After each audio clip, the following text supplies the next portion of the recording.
honestly, you might suck at first, and that's okay. But if you follow these tips, you can be a top-notch designer charging thousands of dollars, traveling the world, whatever you want to do.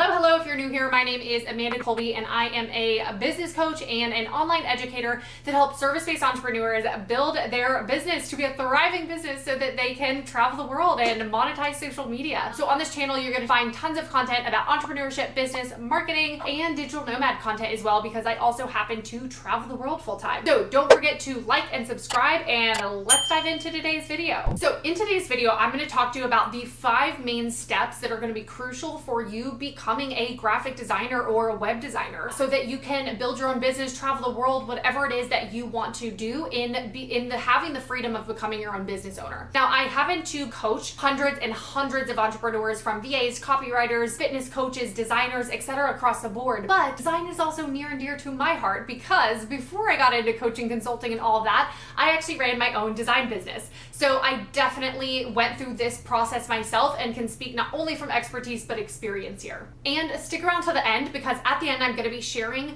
my juiciest tip for you, all about the biggest mental shift that specifically is important for a lot of graphic designers. And I'm going to share with you how much I charged for my very first logo that'll make you feel a little bit better about things. So the very first thing that you're gonna need to focus on and start to learn and polish as a graphic designer is going to be design principles. Now, you do not have to, from my belief, have to go to a university degree for art or design or something like that in order to be a successful designer. But you do have to learn the skills. And part of the skills are not just the softwares and things like that, but they are going to be you actually acquiring the knowledge and being able to look at things in a different way and understand design principles. And so what I mean by this, in short, is certain things like fonts and color theory and layouts and different ways that lines and colors and shapes and certain things go together in order to create the effects that you want to create. So this is an area where you can get really deep, but even just a surface level knowledge is going to be so helpful in pairing with the actual design skill sets that you're going to be doing. So that's the second thing, is going to be the software. So there's a ton of design software out there, and honestly, when we're talking about being a designer, that means so many different things too. There's so many options. So the software is also going to matter with what type of designer and what type of design you really want to get into. For example, if you want to be an illustrator, then one of the biggest softwares that people use is Procreate. It's a software that I have. It's really cool. It has so many facets to it that I have still not even seen the depths of it. And this is a really amazing program. Now, for most designers of any sort doing logos, branding, or graphic design of any sort, you're gonna most likely want the Adobe Creative Suite and be working a lot with Illustrator, InDesign, maybe Photoshop, and that's gonna be kind of your bread and butter of what you're using, what softwares you're gonna need to really learn the nitty-gritty of. Now, on the other side, if you're a web designer or web developer, if you're a developer, you're gonna need to learn codes. That's a little bit more techy. But if you're a designer, you're most likely gonna wanna use tools like Adobe XD to help you create wireframes. Even Canva can be helpful for some of this design stuff as well for your client. And you'll also wanna learn the website platform. So for example, this might be WordPress, Squarespace, Showit. There's a couple others like that, but my personal favorite is Showit. And if you are not as techie and code savvy, Showit requires no coding. I am not an affiliate of them. I wish I was, but they are the easiest platform in my opinion and the most fun as a designer with max creative freedom to be able to design websites on.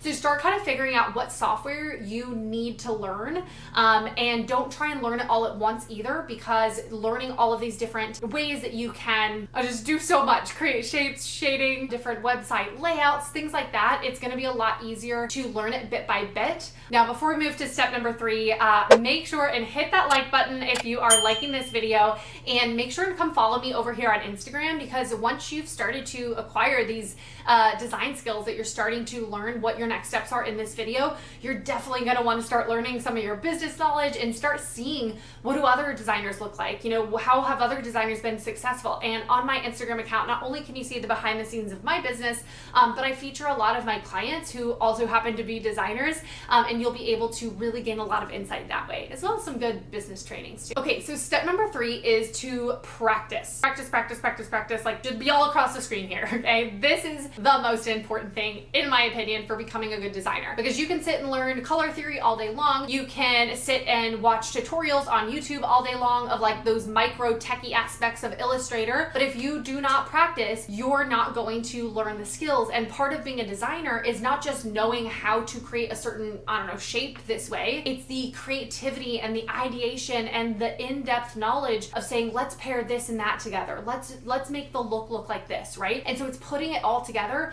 which you can't just learn from a textbook. So in order to practice, this is what I recommend doing. This is the most helpful tip that I wish someone had spelled out for me, because I just kind of guessed. So in order to master your design skills, the best way to do it is to deconstruct other designs that you see. So what I mean by this is, for example, if you see a really cool little like graphic or illustration, I want you to take that and sit and say, okay, how did they make, you know, the shading here? Let's try this out. Let's try this out. And you can't get it to match. Maybe then we do Google something or go on YouTube, or if you do have like a skills course or something you're a part of, you can look and say, okay, how do I do a certain shading like that? How do I do a certain type of layering in Photoshop, right? Then you're going to deconstruct and try and recreate certain designs. And that is one of the best ways to really test all the micro elements that create this big picture, you know, vision that you're creating in design. Obviously, you are copying or deconstructing and recreating someone else's work, so that's not something you can use in a portfolio or whatnot, but it is by far, in my opinion, the best way to master design skills. Then beyond that, the next best way to practice is going to be to give yourself fake clients. So you can go out and get some beta clients, but also just giving yourself fake clients to go through and create a PDF for, a website for, a logo for. Maybe if you're doing brand design, you can create one for this fake yoga teacher, and then also this fake pizza shop, you know, that's like a really cool, fun, hip pizza shop. And those are really two different vibes that are going to stretch and challenge and evolve your design skills. And if you're looking for some place to start learning these design skills or any other skills that you can actually offer for a client as a service-based entrepreneur,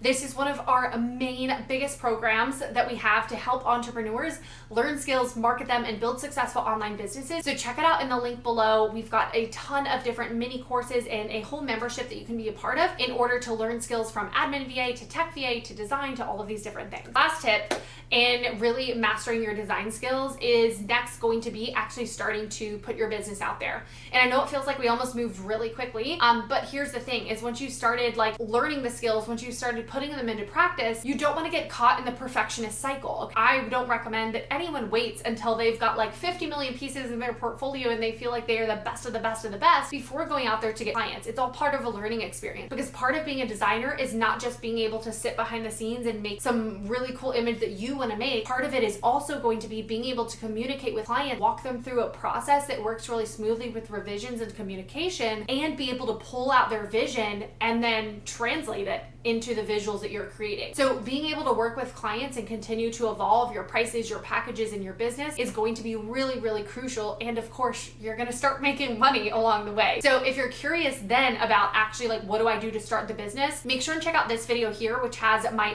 8 steps that'll get you started in launching your online business. And we also have a ton of amazing resources for you that you can check out in the link, the links in the descriptions below. Now, before we end the video here, I promised you my little juicy tip for designers, the biggest mental shift that I have seen that you have to make to really move forward and be successful. And that is being okay with being a beginner and sucking at something, okay? Especially as designers, because you have to flush out and try this and try that and try it 5 different ways before you're like, yep, that one is it, right? And you have to learn these new skills and you have to go through the motions, because it's not a math equation, right? And so I find in particular creatives like designers really struggle with that perfectionist or not being good at first when you're learning a new skill or you're elevating that skill. So I really want to encourage you, specifically as someone wanting to be a designer, to be okay failing, be okay having it look like shit, be okay having it be messy at first, but continue to practice, continue to challenge yourself to expand your way of thinking and your design style and all of that. And I promise you, if you stick at it, you can become a really, really good designer, charging high ticket prices and have a really really successful business. When I started, like I said, I didn't have a background in design, but I really liked it. And I did everything that I talked about here. I charged $300 for my first brand that I created, like a logo and everything. And it was for someone I knew from,